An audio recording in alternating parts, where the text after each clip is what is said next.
Sagging breast, അതായത് തൂങ്ങിയ മാറിടം ഷേപ്പാക്കിയെടുക്കാൻ വേണ്ടി എങ്ങനെയാണ് മസാജ് ചെയ്യേണ്ടത് എന്ന് പറഞ്ഞു തരാൻ വേണ്ടിയിട്ടാണ് ഞാൻ ഇന്ന് വന്നിരിക്കുന്നത്. ഞാൻ ഡോക്ടർ സിത്താര. വീഡിയോ അവസാനം വരെ കാണുക, തീർച്ചയായിട്ടും നിങ്ങൾക്ക് ഉപകാരപ്രദമായിരിക്കും. ആദ്യം സാഗിങ് ബ്രസ്റ്റ് ഉണ്ടാകാനുള്ള 5 പ്രധാനപ്പെട്ട കാരണങ്ങൾ പറഞ്ഞുതരാം. ഒന്നാമത്തത്, പ്രായം കൂടുന്തോറും മാറിടം തൂങ്ങാനുള്ള സാധ്യത കൂടിക്കൂടി വരുന്നു. രണ്ടാമത്തത്, അമിതവണ്ണം. മൂന്നാമത്തത്, ഡെലിവറിക്ക് ശേഷം സാഗിങ് ബ്രസ്റ്റ് ഉണ്ടാകുന്നു. നാലാമത്തത്, ഹോർമോൺ ഇംബാലൻസ്, അതായത് നിങ്ങളുടെ ശരീരത്തിൽ ഉൽപ്പാദിപ്പിക്കുന്ന ഹോർമോണിൻ്റെ അളവ് കൃത്യമല്ല എങ്കിലും സാഗിങ് ബ്രസ്റ്റ് ഉണ്ടാകുന്നു. അഞ്ചാമത്, നിങ്ങൾ ഉപയോഗിക്കുന്ന ബ്രായുടെ സൈസ് കൃത്യമല്ല എങ്കിലും സാഗിങ് ബ്രസ്റ്റ് ഉണ്ടാകുന്നു. ഇനി ഇത് മസാജ് ചെയ്ത് എങ്ങനെയാണ് ഷേപ്പാക്കി എടുക്കേണ്ടത് പറഞ്ഞുതരാം.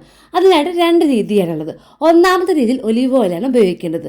നിങ്ങളുടെ കയ്യിൽ കുറച്ച് ഒലിവ് ഓയിൽ എടുക്കുക, എന്നിട്ട് മറ്റേ കൈയും കൂടി ഉപയോഗിച്ച് നന്നായിട്ട് ഒരതി കൊടുക്കുക. അതായത് ഓയിൽ ചൂടാക്കുകയാണ്, കയ്യിൽ വെച്ച് ഒരതിയാണ് ചൂടാക്കേണ്ടത്. 1 മിനിറ്റ് സമയം എടുത്ത് ഒരതി കൊടുക്കുക. എന്നിട്ട് നിങ്ങൾക്ക് ഏത് ബ്രസ്റ്റിൽ വേണമെങ്കിലും ആദ്യം അപ്ലൈ ചെയ്യുക. അത് നിങ്ങളുടെ ചോയ്സാണ്. പക്ഷേ താഴെ നിന്ന് മേലോട്ടാണ് അപ്ലൈ ചെയ്യുന്നത്. അങ്ങനെ അത് മസാജ് ചെയ്യുക.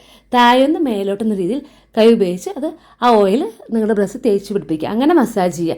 അത് 3 മുതൽ 4 മിനിറ്റ് വരെ തുടർച്ചയായിട്ട് ചെയ്യുക. ഒരു ബ്രസ്റ്റിൽ ചെയ്തതിന് ശേഷം അടുത്ത ബ്രസ്റ്റിലും 3 മുതൽ 4 മിനിറ്റ് വരെ ചെയ്യുക. നിങ്ങൾക്ക് പെട്ടെന്ന് റിസൾട്ട് കിട്ടണമെങ്കിൽ ദിവസവും 2 വട്ടം ഇങ്ങനെ മസാജ് ചെയ്യുക. ഇനി അടുത്ത രീതി എന്ന് പറയുന്നത് അലോവേര ജെല്ല് ഉപയോഗിച്ച രീതിയാണ്. അലോവേര ജെല്ല് നിങ്ങളുടെ കയ്യിലെടുക്കുക. അത് ചൂടാക്കേണ്ട ആവശ്യമൊന്നുമില്ല. അത് ഡയറക്റ്റായിട്ട് നിങ്ങളുടെ ബ്രസ്റ്റിൽ അപ്ലൈ ചെയ്യാം. പക്ഷേ അതും താഴ്ന്ന് മേലോട്ടാണ് അപ്ലൈ ചെയ്യേണ്ടത്. 3 മുതൽ 4 മിനിറ്റ് വരെ ഒരു ബ്രസ്റ്റിൽ അപ്ലൈ ചെയ്യുക. അതിനുശേഷം അടുത്ത ബ്രസ്റ്റിലും 3 മുതൽ 4 മിനിറ്റ് വരെ അപ്ലൈ ചെയ്യുക. ഇതും ദിവസവും 2 വട്ടം ചെയ്യുകയാണെങ്കിൽ നിങ്ങൾക്ക് പെട്ടെന്ന് റിസൾട്ട് കിട്ടും. എല്ലാവർക്കും ഈ വീഡിയോ ഹെൽപ്ഫുള്ളായെന്ന് വിശ്വസിക്കുന്നു. ഇതുപോലെ നിങ്ങൾക്ക് ഹെൽപ്ഫുൾ ആയിട്ടുള്ള മറ്റൊരു വീഡിയോയുമായി കാണുന്നത് വരെ താങ്ക് യു. ബൈ.